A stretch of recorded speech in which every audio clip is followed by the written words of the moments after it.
বাবার বাড়ি আসার সময় আনন্দের বন্যা বয়ে যায়, আবার চলে যাওয়ার সময় কষ্টের কোনো সীমা থাকে না। বিদায় বেলা এতটা কষ্টের হয় যেটা আসলে কাউকে বোঝানো যাবে না। আসসালামু আলাইকুম।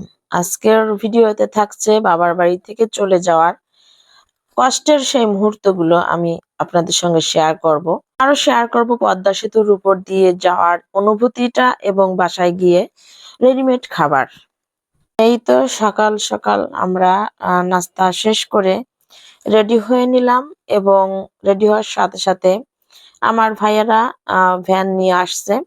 আর ভ্যানে ভাই বোন সবাই মিলে আমার ব্যাগ গুলো সবকিছু ভ্যানে তুলে দিচ্ছে।